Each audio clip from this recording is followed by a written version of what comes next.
여러분은 혹시 밭에 비료와 퇴비를 듬뿍 주었는데도 작물이 시들시들 죽어가는 것을 본 적이 있으신가요? 식물에게 좋은 것을 잔뜩 주었는데 왜 이런 일이 벌어지는 걸까요? 놀랍게도 여러분이 작물을 위해 했던 그 정성스러운 행동들이 사실은 흙을 망치고 작물을 질식시키는 최악의 실수였을지도 모릅니다. 오늘 우리는 텃밭과 농사를 망치는 가장 치명적인 토양 준비 실수들에 대해 이야기해 볼 것입니다. 비료 주는 법, 거름 사용법, 석회 뿌리기, 그리고 완숙 퇴비의 진짜 비밀까지 모두 파헤쳐 드리겠습니다. 이 영상을 끝까지 보시면 그동안 왜 내 작물만 잘 자라지 않았는지 그 충격적인 이유를 깨닫게 되실 겁니다. 자, 여러분은 올해 밭에 어떤 거름을 뿌리셨나요? 이 영상을 보시고 여러분의 방법을 댓글로 남겨주세요. 그럼 시작해 볼까요? 이야기를 시작하기 전에 우리가 매일 밟고 있는 흙에 대해 잠시 생각해 봅시다. 아주 먼 옛날, 인류가 처음 농경을 시작했을 때부터 흙은 생명의 원천이었습니다. 하지만 많은 사람들이 흙을 그저 식물이 서 있게 도와주는 죽은 무기물 덩어리라고 착각합니다. 절대 그렇지 않습니다. 흙은 수십억 마리의 미생물, 곰팡이, 지렁이, 그리고 수분이 얽혀 있는 거대한 하나의 살아있는 생태계입니다. 식물은 이 미생물들이 만들어주는 영양분을 먹고 자랍니다. 따라서 농사의 핵심은 작물에게 직접 밥을 먹이는 것이 아니라 흙 속에 사는 미생물들을 건강하게 키우는 것입니다.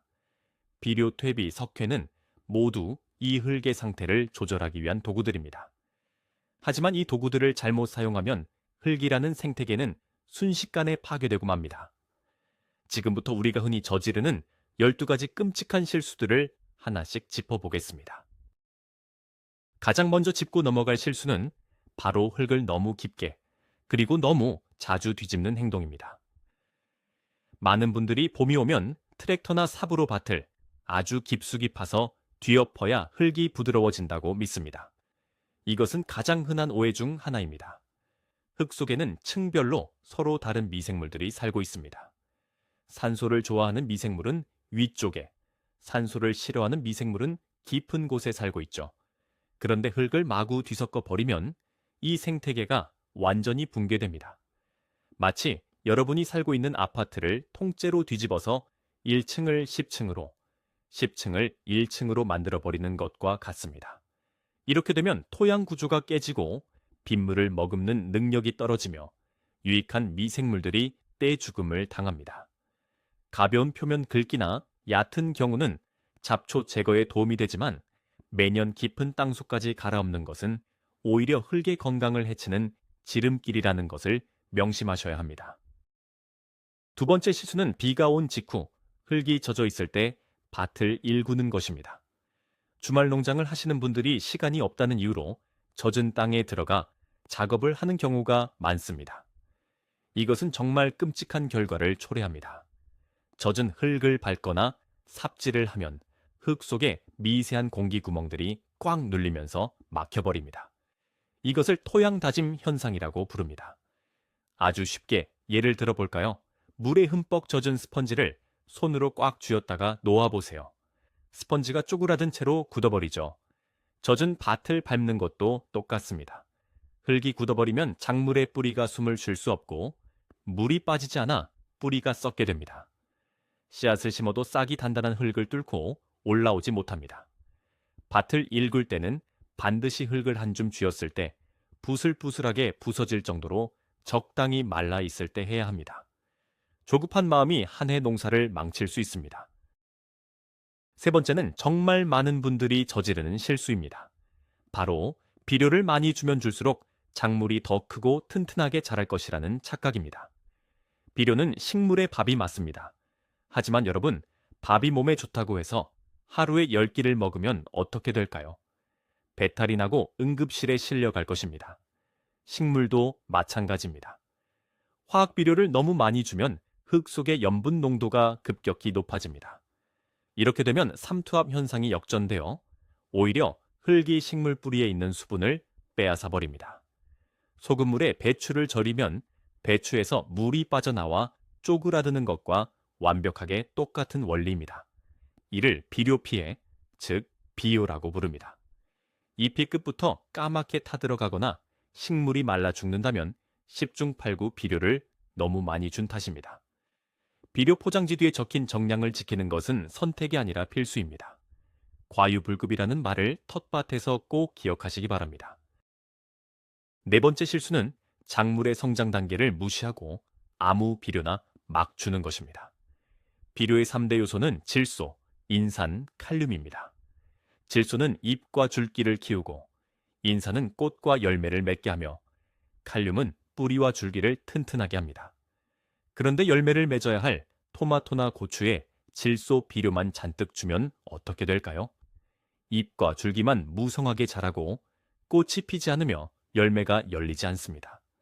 농부들은 이것을 잎만 미친 듯이 자란다고 해서 영양 생장에 치우쳤다고 표현합니다.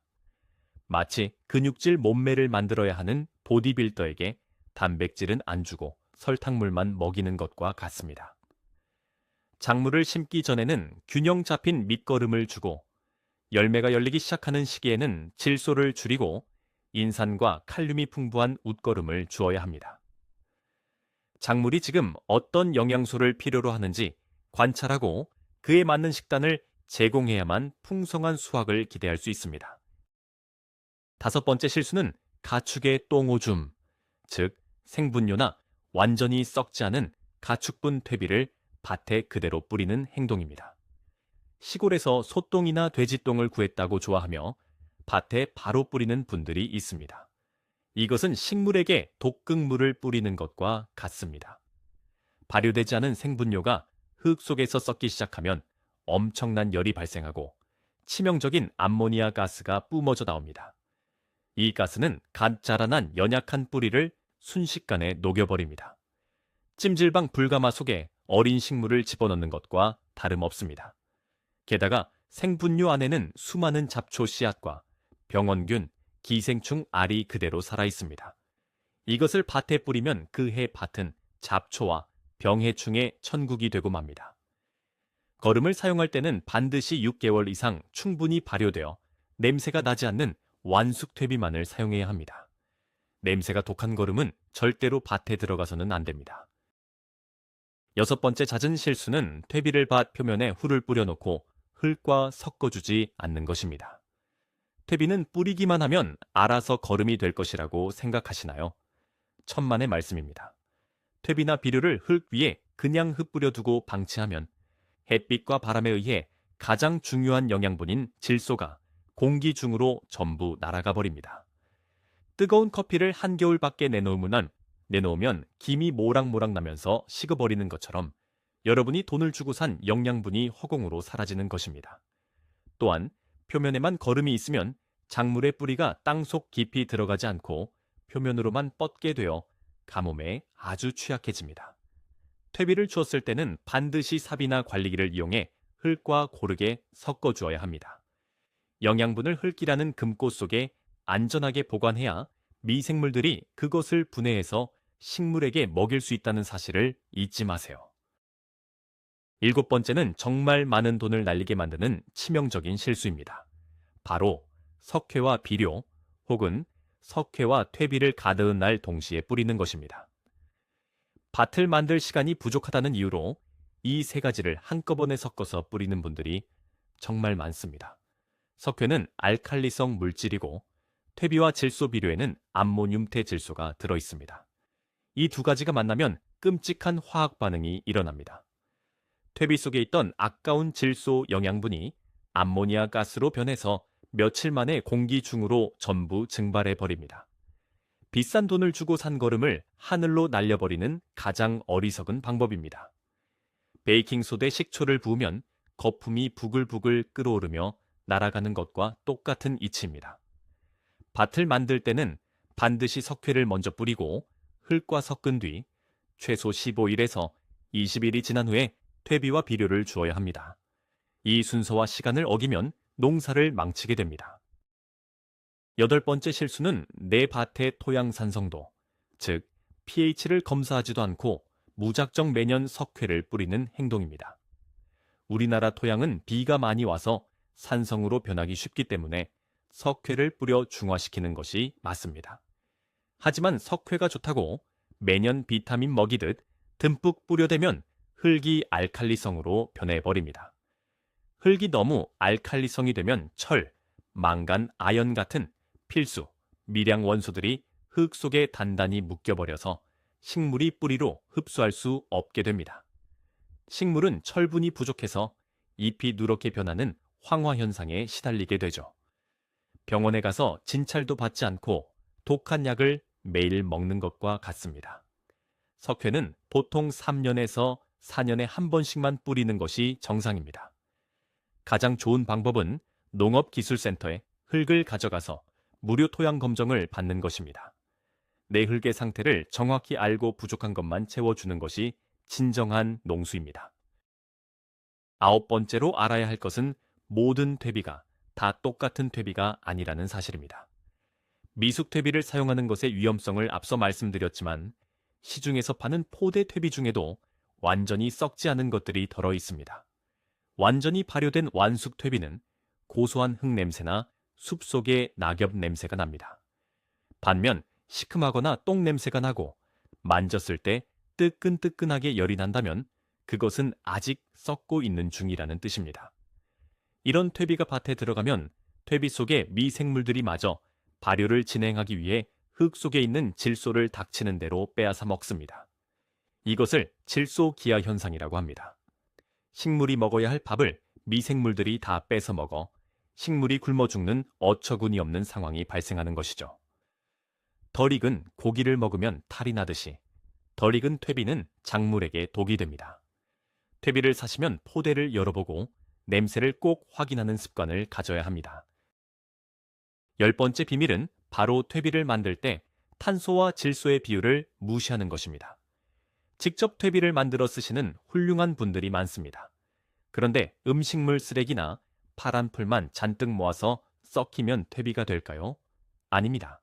그것은 그냥 썩은 악취, 나는 쓰레기가 될 뿐입니다. 좋은 퇴비가 되려면 에너지가 되는 탄소와 단백질을 만드는 질소의 비율이 25대 1 정도로 맞아야 합니다. 파란 풀, 음식물 쓰레기, 닭똥 같은 것은 질소가 많습니다. 여기에 반드시 마른 낙엽, 볏짚, 톱밥 같이 탄소가 풍부한 갈색 재료를 듬뿍 섞어주어야 합니다. 밀가루만 있다고 빵을 만들 수 없고 물이 필요하듯이 탄소와 질소가 조화롭게 섞여야 미생물들이 기분 좋게 증식하며 훌륭한 생명체인 완숙 퇴비로 변신합니다. 퇴비 더미에서 악취가 난다면 탄소 재료인 마른 잎이나 톱밥이 부족하다는 결정적인 신호입니다. 11번째 실수는 시간 관리의 실패입니다.